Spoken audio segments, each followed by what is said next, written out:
Namaste and welcome to class. And we want to take you to a trip field with this amazing fall view that we have here in Wakefield, Canada. And today's class father a little bit about resistance. Resistance and control, fear of expansion. So how you will define resistance? Well, yeah. So I'm the kind of this week I'm the object of the study because of my own resistance. So I have situations in my life that are reflecting exactly what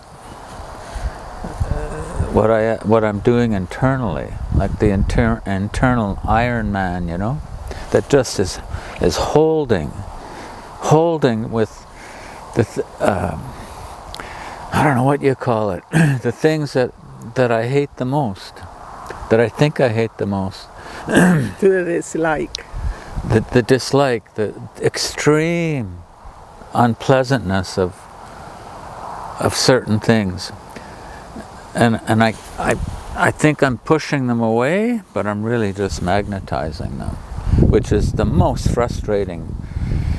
It's just exasperating to realize that I'm doing that. And how you magnetize it? Are you aware of how you magnetize that? If I go deeper behind how I'm magnetizing it, I go to core beliefs that I've carried, I don't know, perhaps even beyond this lifetime, that I have to stay tight, I have to stay small.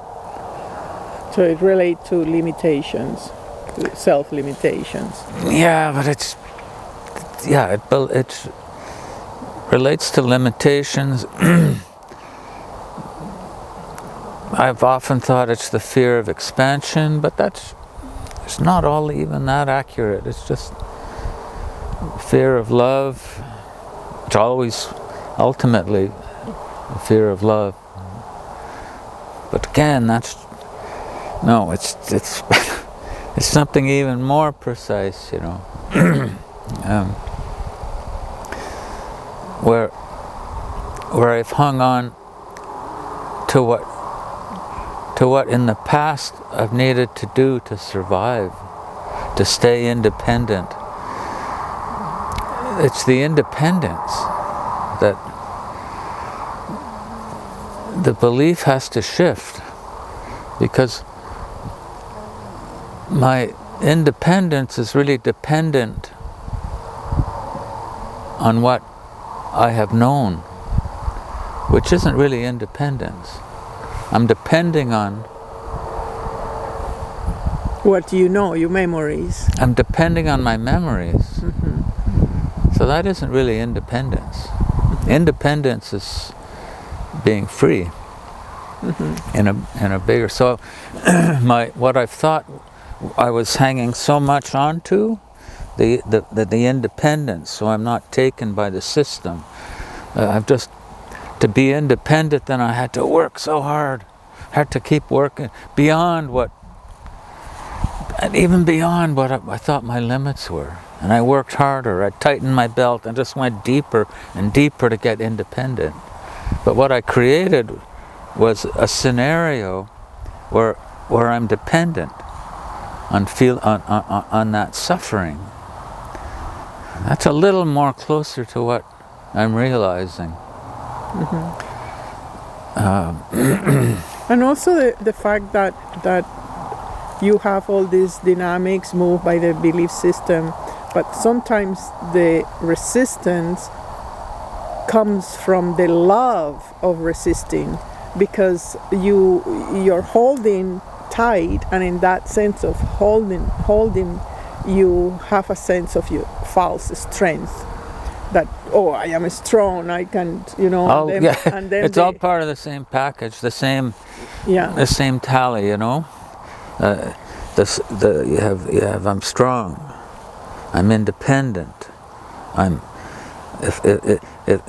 if I can block everything out and just hold to what I know, that's another part of the picture, Yeah. So it's And I know everything, and I know that it's like I don't have any room to learn. yeah. If I open up to learn something new, I'll fall. I'll be taken. I'll be taken by the system, which I know better than. So the problem with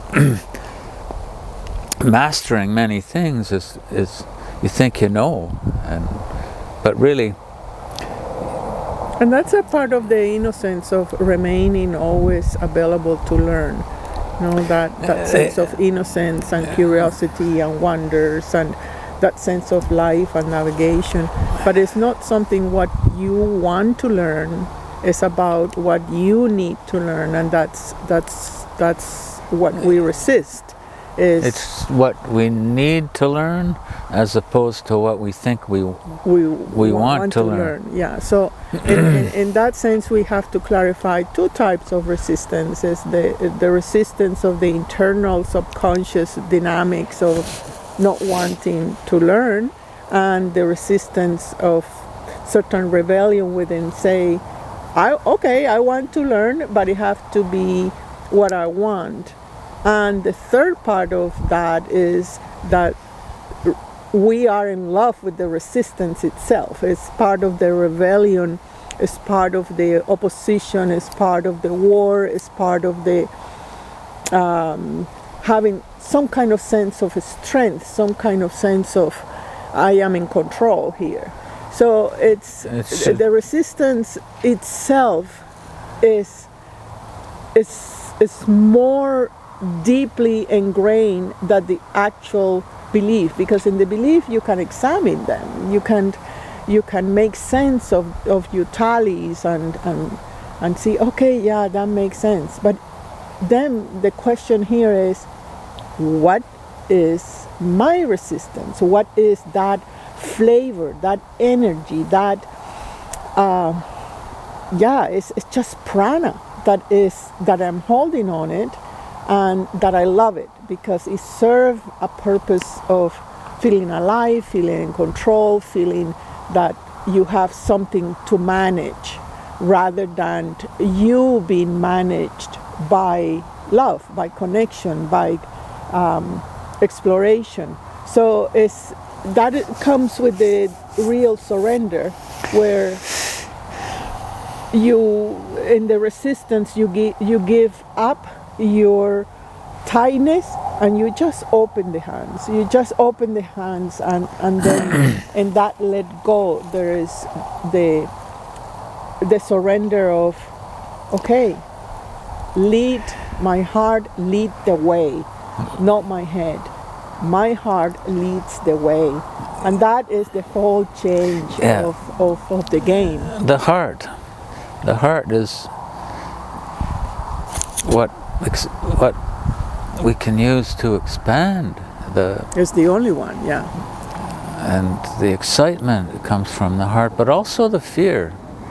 Like when you said we're in love, or we have a love affair with our limitations, what we fear the most, what we hate the most. Yeah. And that love affair means that we hold it so close. There's like a cord. And every time the threat comes, it's linked, goes right into our heart, like that. Our heart starts to beat really fast.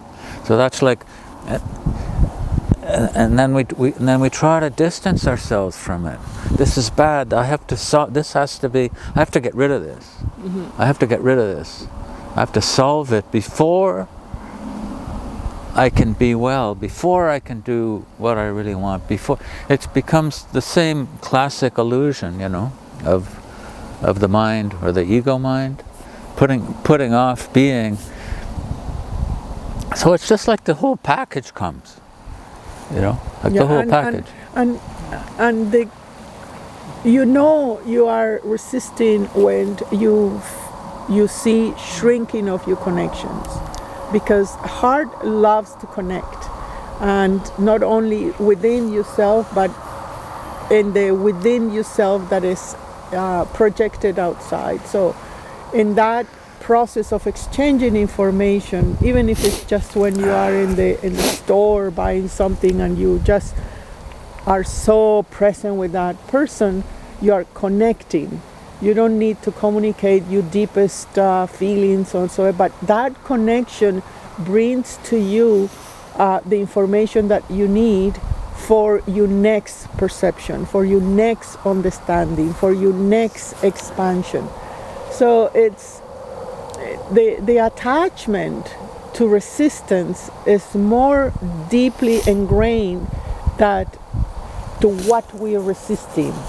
This needs to be very clear, because at the end you love to learn, you love to travel, you love to expand, you love to connect, but is the love affair to your resistance, not to what are you resisting. So this is a good point of contemplation for you.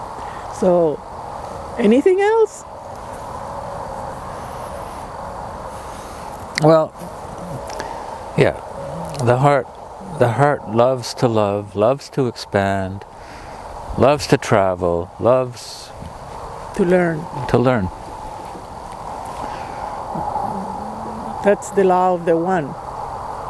That's why the one separate in two. They say, you go ahead and tell me what are my capabilities and who I am by the diversity of action, diversity of contact. So take note, and thank you again for sitting with us, and this time standing with us in this cozy, windy fall day here. Thank you so much. Thank you so much too. And until our next lesson. Namaste.